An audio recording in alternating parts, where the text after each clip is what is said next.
Bismillahirrahmanirrahim. Alhamdulillahi rabbil alamin. Wassalatu wassalamu ala asyrafil anbiya'i wal mursalin Nabiyyina Muhammadin wa ala alihi wa sahbihi ajma'in. Rabbi shrah li sadri wa yassir li amri wahlul 'uqdatan min lisani yafqahu qawli, amma ba'du. InsyaAllah kita baca pada pagi ini daripada surah Al-Baqarah, bermula ayat yang ke-38. Bermula ayat yang ke-38.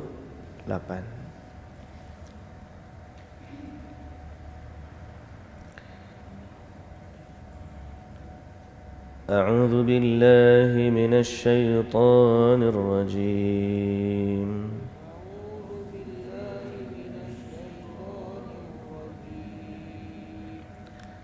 Bismillahirrahmanirrahim.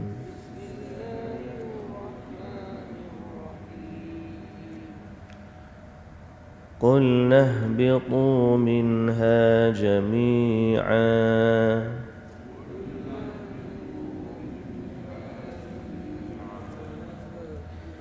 فإما يأتينكم مني هدى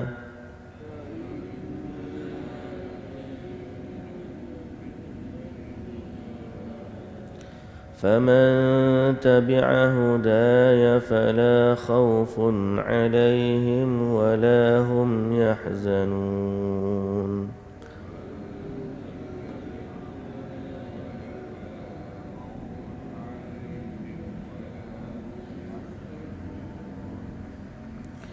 والذين كفروا وكذبوا بآياتنا أولئك أصحاب النار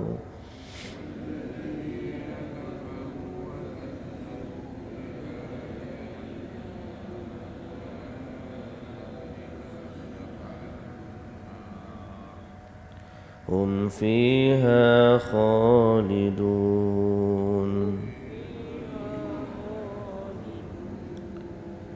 يا بني إسرائيل اذكروا نعمتي التي أنعمت عليكم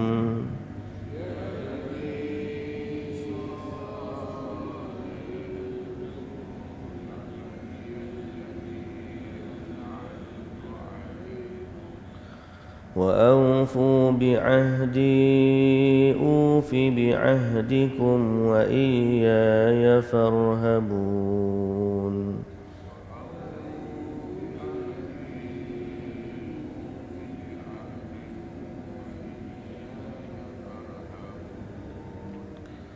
وآمنوا بما أنزلت مصدقا لما معكم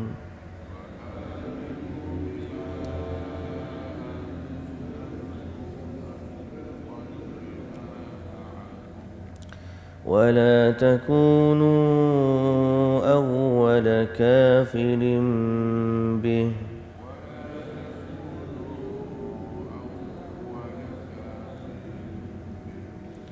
ولا تشتروا بآياتي ثمنا قليلا وإياي فاتقون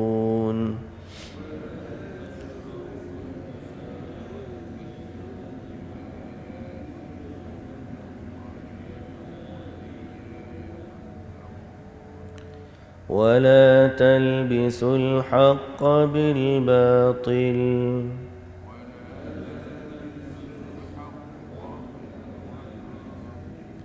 وتكتموا الحق وأنتم تعلمون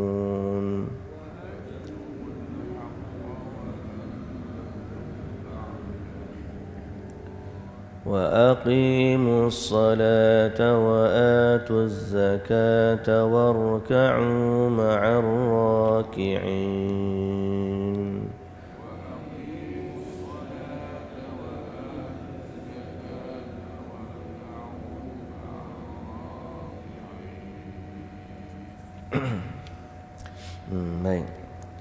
Bismillahirrahmanirrahim. Alhamdulillah.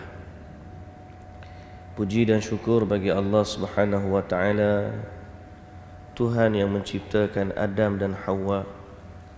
Tuhan yang telah meletakkan keduanya di dalam syurga sebelum daripada diturunkan keduanya ke dunia.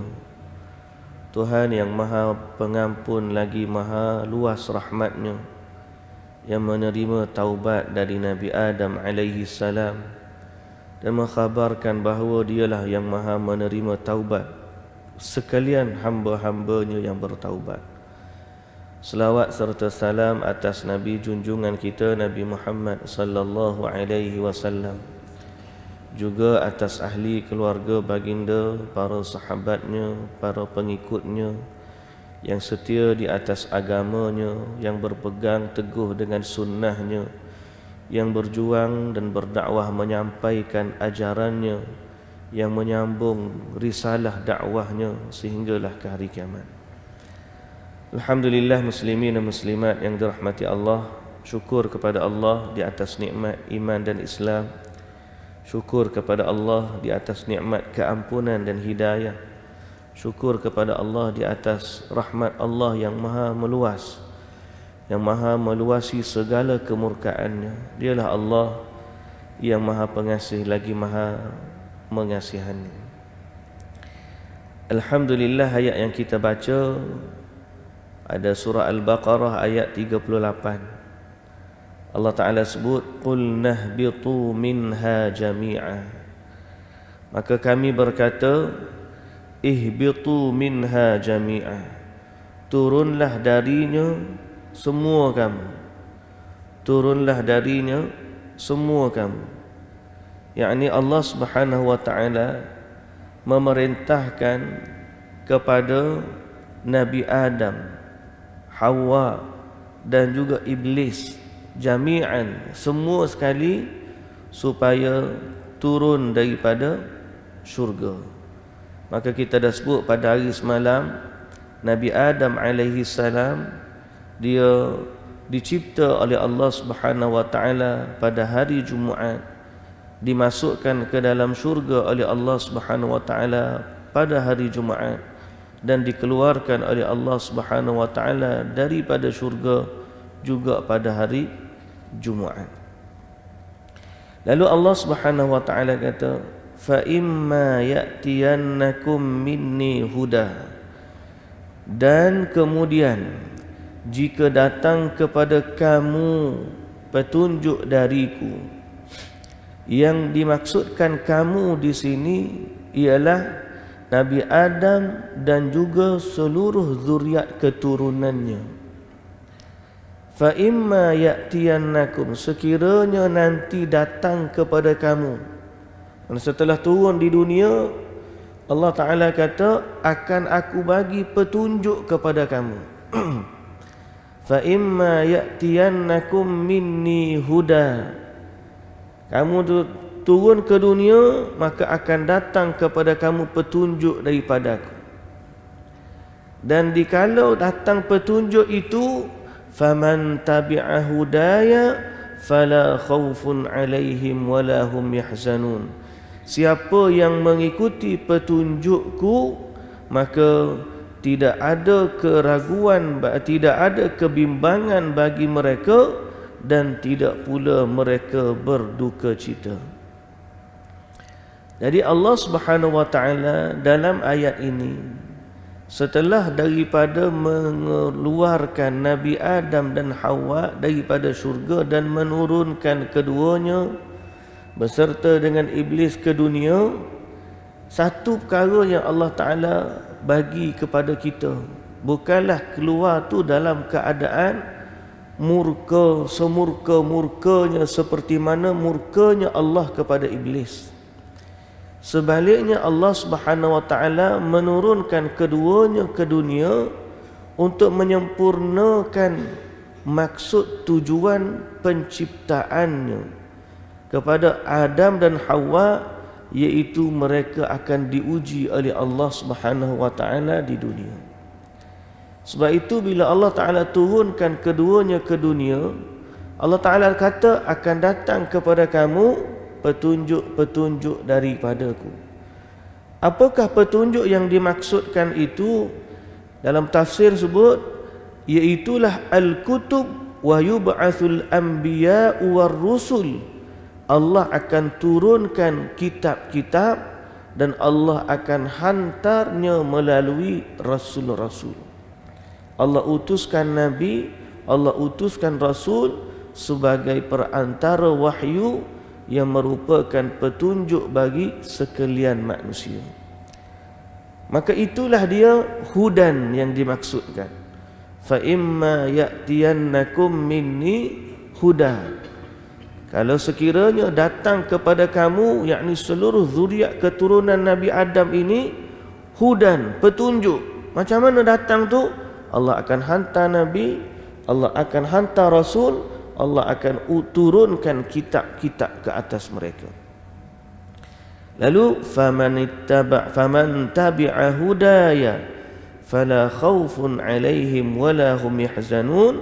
Maka siapa yang mengikuti petunjukku, yakni beriman dengan apa yang diturunkan dan mengikuti perintah ataupun mengikuti petunjuk yang dibawa oleh rasul-rasul itu, beriman dengan kitab dan patuh kepada rasul. Faman tabi'a hudaya, dia ikut je petunjuk. Fala khaufun 'alaihim wala hum yahzanun. Maka tidak ada baginya kebimbangan dan juga ketakutan. Dalam ayat ni menunjukkan tugas kita di dunia ni adalah mengikuti petunjuk. Besar mengikuti petunjuk, besar. Walaupun Allah Ta'ala bagi tahu tujuan kita diciptakan untuk menyembahnya, tapi di saat Allah turunkan Nabi Adam alaihissalam, kalimah yang Allah Ta'ala katakan kepada Nabi Adam pada masa itu bukanlah kalimah menyembah Allah semata-mata. Boleh faham tak saya nak sebut apa? Allah Ta'ala tak kata, turunkanlah kamu ke dunia semuanya. Siapa yang sembah aku di dunia, maka tidak akan ada keraguan padanya, akan kebimbangan. Allah Ta'ala tak kata macam tu. Walaupun sebenarnya maksud kita dicipta untuk menyembah Allah, tapi waktu Nabi Adam turun ke dunia, Allah Ta'ala tak sebut kalau siapa yang sembah aku di dunia, maka dia tidak ada ketakutan padanya dan tidak ada kebimbangan. Sebaliknya Allah Ta'ala sebut apa? Aku akan hantar petunjuk kepada kamu, siapa yang mengikuti petunjuk. Maknanya apa? Ini adalah makna tambahan ke atas menyembah Allah, iaitu Allah berkehendak kita menyembah Dia dengan petunjuknya. Sebab itu tak ada istilah asal benda baik apa salahnya. Kerana apa asal benda baik apa salahnya itu bukan dari petunjuk Allah. Petunjuk Allah ni ialah apa yang datang dari Allah. Allah Ta'ala kata, fa imma ya'tiyannakum minni hudan. 3 perkara yang kita kena fokuskan dalam ayat ini. Pertama, akan datang kepada kamu. Kamu ni siapa? Zuriat keturunan Nabi Adam alaihissalam. Minni, daripadaku. Daripada siapa? Allah. Hudan, petunjuk. Jadi hamba mesti mengikuti petunjuk yang datangnya dari Allah untuk menyembah Allah. Bukan sekadar kita hari ni kita celak mata, aku nak sembah Allah macam mana hari ni. Allah tak memerlukan kreativiti kita dalam menyembahnya. Sebaliknya Allah berkehendak kepatuhan kita dalam mentaati perintahnya. Bukan Allah Ta'ala kata kamu buatlah macam mana yang kamu suka, yang aku nak tengok kamu sembah aku je. Allah Ta'ala tak kata macam tu. Sebaliknya Allah Ta'ala sendiri yang kata, siapa yang ikut petunjukku. Jadi di sini jelas kepada kita muslimin dan muslimat yang dirahmati Allah, kewajipan kita seberaku manusia ni mentaati, beriman dan mengikuti petunjuk Nabi kita Muhammad sallallahu alaihi wasallam. Bukan kerana dia tu Muhammad bin Abdullah sekadar namanya begitu dan keturunannya Quraisy, bukan. Kerana dia adalah Rasul utusan Allah yang menerima wahyu dari Allah. Jadi mengikuti Rasul adalah bermakna mentaati Allah. Man yuti'ir rasul faqad ata'a Allah. Kata Allah Subhanahu wa taala, siapa yang mentaati Rasul berarti dia mentaati Allah.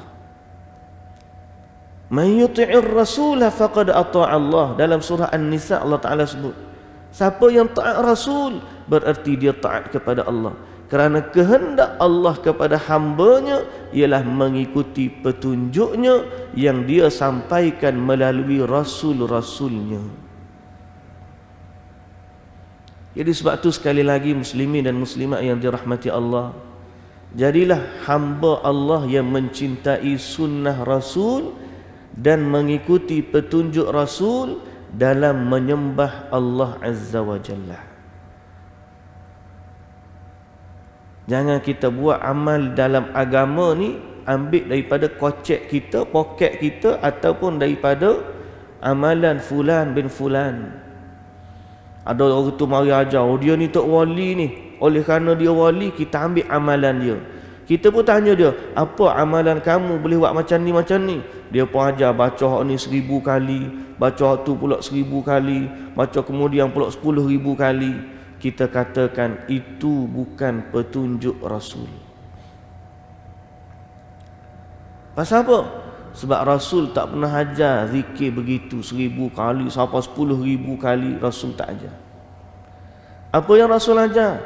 Baca zikir seperti mana hak kita dapati dalam sunnah Nabi sallallahu alaihi wasallam, dalam hadis Nabi.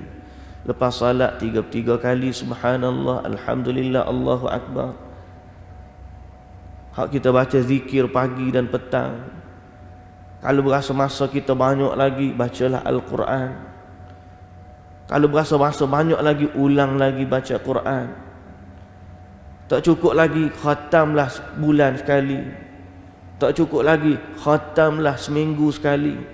Tak cukup lagi, khatamlah 3 hari sekali.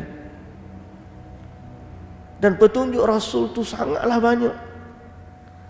Alangkah bahagianya orang yang mengikuti sunnah Rasul, dan alangkah ruginya orang yang menyimpang daripada petunjuk Rasul. Janganlah kerana kesalehan seseorang itu menyebabkan orang ditipu oleh syaitan.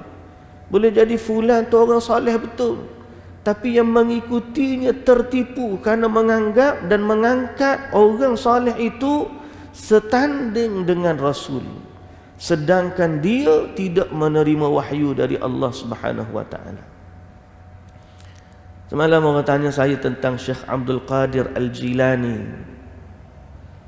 Syekh Abdul Qadir Jilani ni antara nama yang paling banyak disalahgunakan oleh orang-orang yang ada kepentingan dalam ilmu dan juga amalan beragama. Rekor satu amalan, kata inilah amalan Syekh Abdul Qadir Al-Jilani. Buat satu tarekat, inilah dia tarekat Syekh Abdul Qadir Al-Jilani. Buat satu tu inilah dia amalan Syekh Abdul Qadir Al-Jilani.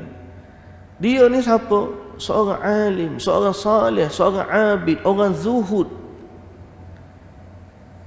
Tapi dia bermazhab Hambali dan berakidah ahli sunnah wal jamaah, mengikut manhaj salafus salih. Orang baik, orang salih, orang sunnah, dia sendiri tak pernah ajar perkara menyimpang daripada agama. Tapi bila dia meninggal, kerana salihnya dia, orang puja dia, lalu orang pun guna nama dia, pendustaan dilakukan ke atas dia. Dia sendiri tak pernah ajar pun lagu tu. Tapi kerana orang-orang yang jahil di bawah ni tengok kepada orang soleh atas tu, dia hilang petunjuk Rasul. Dia jadi nak ikut seperti Syekh Abdul Qadir Jilani, lalu dia pun rekod amalan dan menisbahkan kepada Syekh Abdul Qadir Al-Jilani. Tempat kita ni kadang-kadang nama orang suka guna nama Tok Kenali. Saya tak tahu kat sini kat orang kenal ke Tok Kenali, tapi kenal biasa dah Tok Kenali. Sikit-sikit amalan Tok Kenali, amalan Tok Kenali. Betul tah tidak Tok Kenali ajar macam tu. Sebab kadang-kadang kita ni lupa, kalaupun orang tu soleh setara mana pun soleh dia, tinggi mana pun martabat dia, kedudukan dia di mata kita sebagai dia ni orang soleh, kalaupun kita tak panggil dia wali. Masalah orang kita ni dia suka memanggil orang dengan nama wali. Tengok orang baik sikit, wali ni. Wali ni siapa yang boleh bagi endorsement dia ni wali? Orang ni wali ni, siapa boleh jamin dia tu wali Allah? Tak ada orang boleh jamin. Yang boleh kita harap, mudah-mudahan Allah terima amalan dia dan mudah-mudahan dia termasuk dari kalangan wali Allah. Tapi bukan satu martabat sehingga wali tu level dia sama dengan Rasul. Faman tabi'a hudaya fala khaufun 'alaihim wa lahum yahzanun. Ikut petunjuk Allah ni ialah mengikuti Rasulnya, mentaati kepada perintahnya dan beriman dengan kitab yang diturunkan olehnya. Tak ada masa tu orang panggil beriman dengan wali.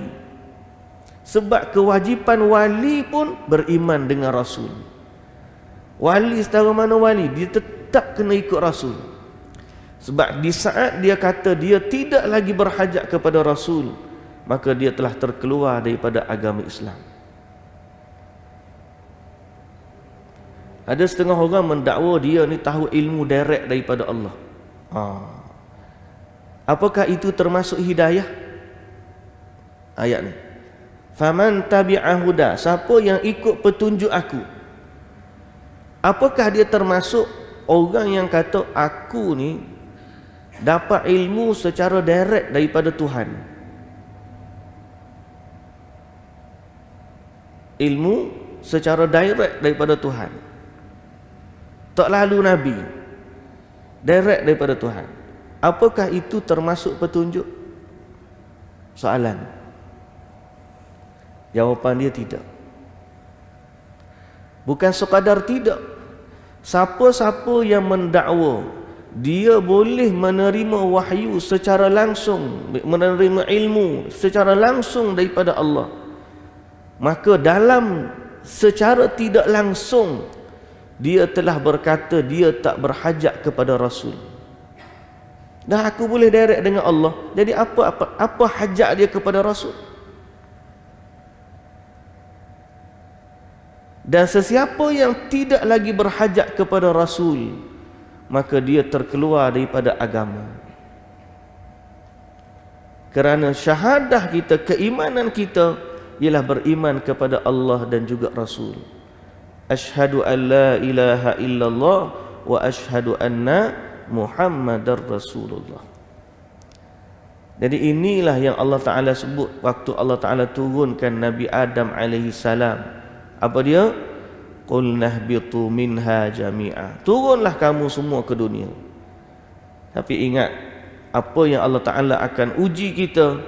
Fam imma ya'tiyannakum minni huda faman tabi'a hudaya fala khawfun 'alaihim wala hum yahzanun.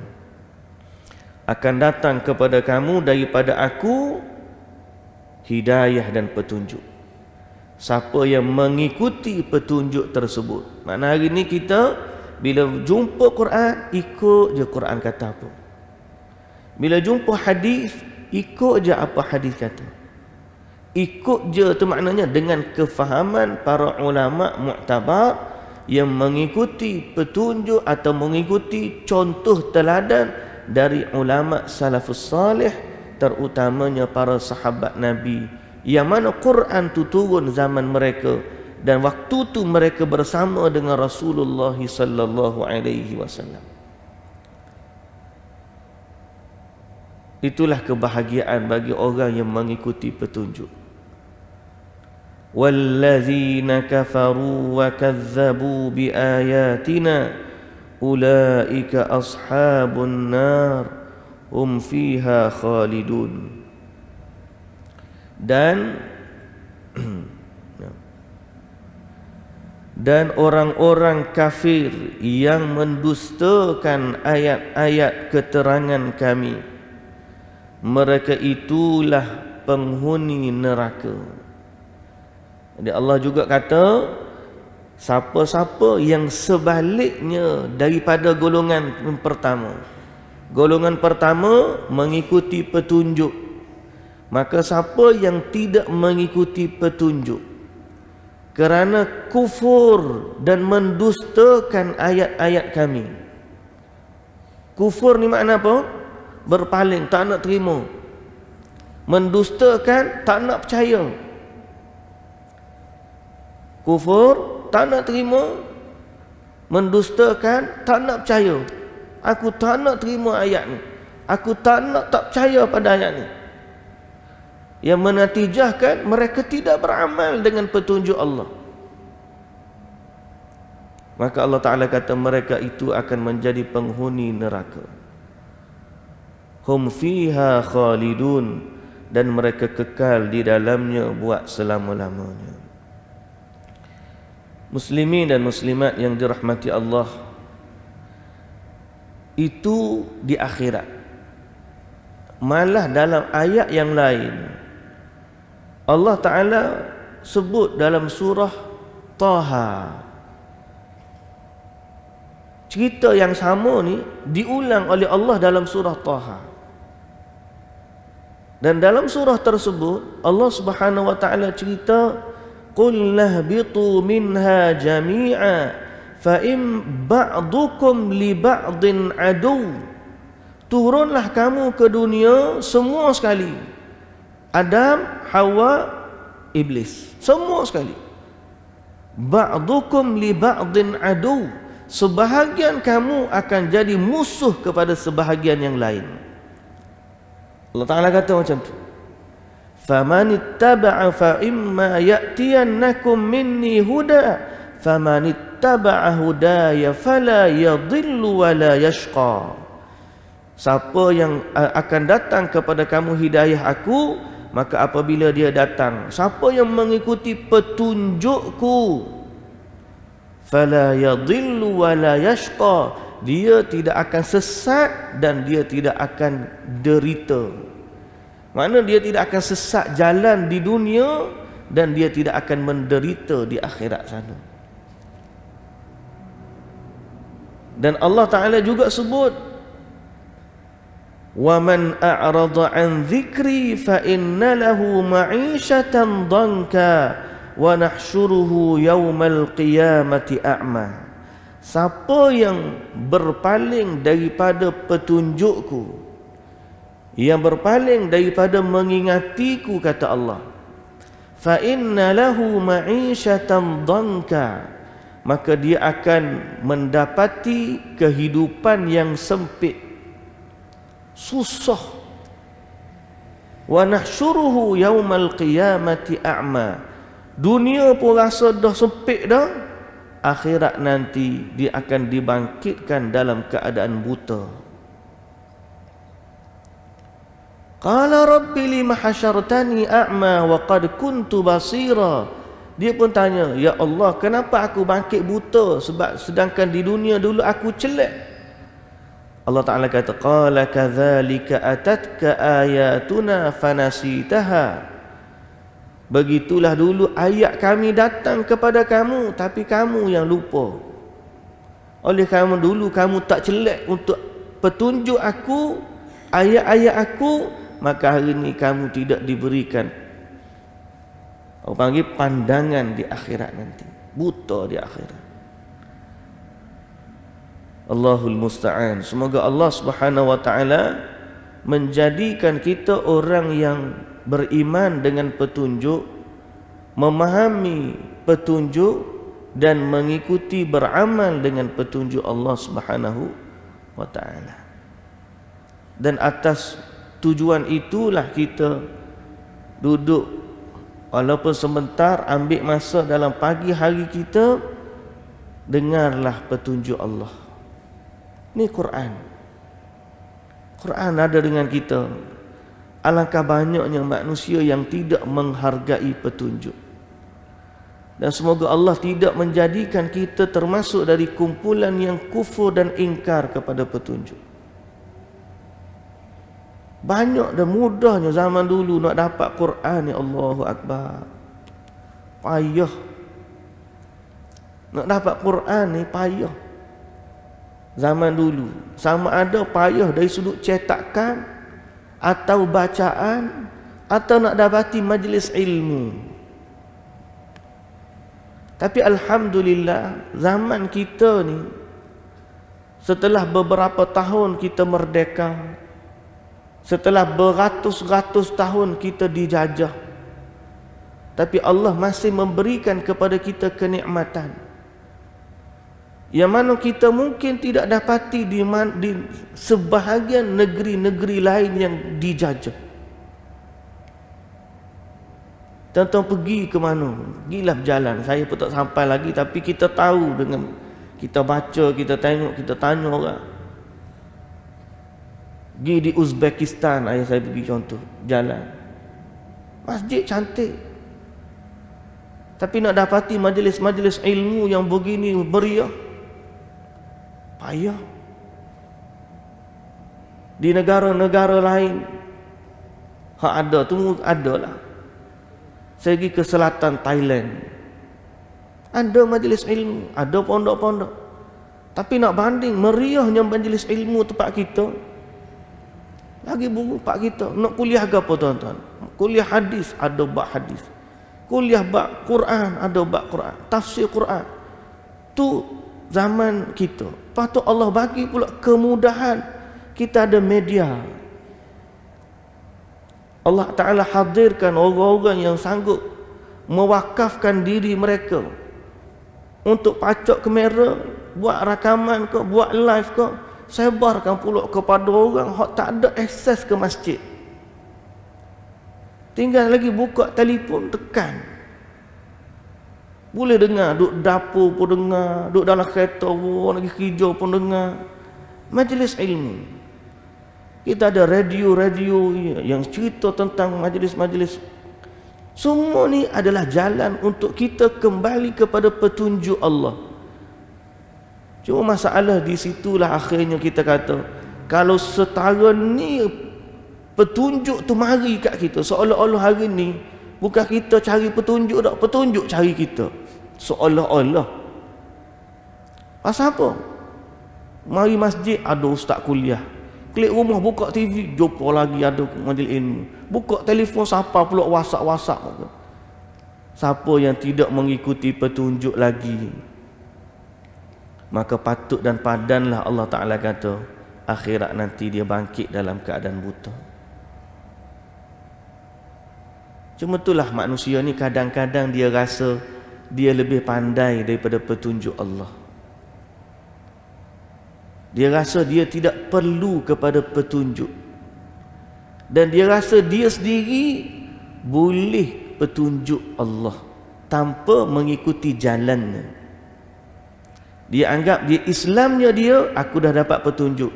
Cuma dia lupa untuk beramal dalam Islam masih lagi perlu kepada petunjuk. Dia anggap aku Islam dah, muak ke apa? Aku zikir begini-begini, aku selawat begini-begini. Kita tanya, siapa yang ajar selawat tu kepada kamu?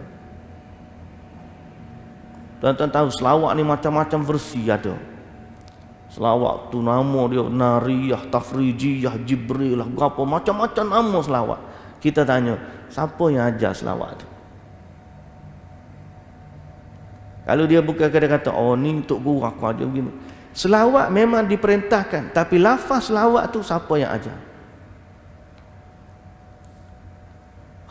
Paling kita bimbang seandainya lafaz-lafaz dalam selawat tu mengangkat darjat Nabi setanding dengan Allah, maka itu jelas-jelas bukan petunjuk Nabi. Sebab bila ada seorang sahabat kata depan Nabi sallallahu alaihi wasallam, "Masya Allahu wa syi'ta," dia kata, oh benda ni berlaku sebab Allah nak dan sebab Nabi nak. Nabi kata, apakah kamu jadikan aku setanding bagi Allah? Padahal sahabat tu baru kata Masya Allahu wa syi'ta. Benda ni berlaku sebagaimana yang Allah kehendaki dan sebagaimana Nabi kehendaki. Nabi kata, jangan kamu jadikan aku sekutu bagi Allah. Cukuplah kamu kata Masya Allah. Tak perlu kata Masya Allah dan hak Nabi nak. Kata Masya Allah cukup. Benda ni berlaku kerana Allah kehendaki. Tara tu Nabi ni pesan kepada umat supaya tidak mempersekutukan Allah walaupun angkat Nabi tu. Sebab tu kita ni bimbang tuan-tuan. Semalam kita baca kitab Al-Kabair, kitab 76 dosa-dosa besar. Paling besar dosa ni syirik. Paling besar dosa ni syirik. Dan kalau kita jelas bahaskan lagi bentuk-bentuk kesyirikan, banyak sangat bentuk-bentuk kesyirikan. Ada syirik besar, ada syirik kecil, tapi hak tu kategori. Jalan-jalan syirik tu dari sudut i'tiqad orang boleh menduakan Allah. Dari sudut kalam, perkataan orang boleh menduakan Allah. Macam hak sahabat Nabi tegur, jangan kata aku ni berkuasa seperti Allah. Dari sudut ibadat perbuatan, orang boleh mempersekutukan Allah. Bila dia berdoa kepada Allah dan dia berdoa kepada selain dari Allah. Dan lafaz-lafaz dia, bentuk-bentuk kesyirikan, i'tiqad, tangkal, azimat, sihir, semua bentuk-bentuk berharap, bergantung harap kepada sesuatu selain dari Allah, maka dia boleh jatuh kepada hukum syirik. Pasal apa? Sebab orang tak nak ikut petunjuk. Bila kita ikut petunjuk, insya-Allah kembali kepada Quran, kembali kepada sunnah, insya-Allah di sinilah jalan keselamatan. Dan insya-Allah kalau kita ikut Nabi, confirm dan Nabi tak akan ajak kita kepada syirik. Kerana Nabi sallallahu alaihi wasallam merupakan utusan Allah yang diutuskan untuk mengajak manusia kepada tauhid dan mengajak manusia meninggalkan kesyirikan. Jadi jalan paling selamat tuan-tuan, ikut petunjuk. Siapa yang tak ikut petunjuk, kita bimbang kepada ayat yang Allah Ta'ala kata, walladzina kafaru wa kazzabu biayatina ulaika ashabun nar hum fiha khalidun. Jadi syukurlah kepada Allah yang bagi kepada kita keimanan kepada Allah dan mengenali petunjuk Allah. Tinggal lagi kita ni berilah masa untuk Quran. Hak mari sini ni ada dah, alhamdulillah dah ada masa untuk Quran, tapi saya nak minta satu lagi up level, jadilah duta-duta Al-Quran. Kita semua ni hak mari dengar, hak duduk dengar online ni, jadilah duta-duta Al-Quran. Macam mana duta Quran? Ajak orang kepada Quran. Tanya dia. Hantar anak cucu kita kepada majlis-majlis Al-Quran, majlis ilmu. Sebarkan ayat-ayat Quran. Hari ni ayat mana aku nak ambil? Terjemahan mana aku nak ambil? Kau ambil kopi WhatsApp, hantar. Satu hari satu ayat boleh jadi. Satu hari satu ayat kita post. Kita jadi duta Al-Quran. Tak nak buat sendiri, tuan-tuan, klik butang share. Hak hari dia ni pun sekarang keluar tengok dalam internet, oh ni kuliah tafsir aku dengar hari ni. Klik butang share. Share, sebar, copy link, hantar kepada grup WhatsApp kita. Bukan kerana ustaz, bukan kerana kita, tak, kerana Al-Quran. kita jadi duta Al-Quran, menyambung dakwah Nabi sallallahu alaihi wasallam, maka berbahagialah orang yang mengikuti petunjuk Allah Subhanahu wa taala. Jadi mudah-mudahan Allah pilih kita menjadi sebahagian daripada ahli Quran. Allah pilih kita menjadi duta Al-Quran. Dan alhamdulillah makmur dah tempat kita ni. Kita ada program My Quran Time kat TV pun ada. Kita ada dalam radio, kita ada. Hak saya ni level kecil-kecil lah ni. Hak level hak panggil enterprise. Bukan enterprise. Hak level panggil perusahaan kecil dan sederhana. IKS. Level kedai tepi jalan ni. Kita ada hak stesen TV buat My Quran Time. Boleh seluruh negara dia pancar. Kita ada musabaqah Quran mereka antara bangsa. Kita ada musabaqah lah, tapi kita nak hidup dengan Quran. Hiduplah kita dengan Quran. Allahu Akbar. Inilah petunjuk dari Allah. Siapa yang menghargainya dia bahagia, siapa yang kufur kepadanya dia sengsara. Dan insya-Allah mudah-mudahan kita harap kepada Allah agar Allah, ya muqallibal qulub tsabbit qulubana ala dinik. Allahumma arhamni bil Quran, Allahumma arhamna bil Quran waj'alhu lana imaman wa nuran wa hudan wa rahmah. Allahumma zakkirna minhu ma nusina wa 'allimna minhu ma jahilna warzuqna tilawatahu ana al-laili wa atrafan nahar birahmatika ya arhamar rahimin.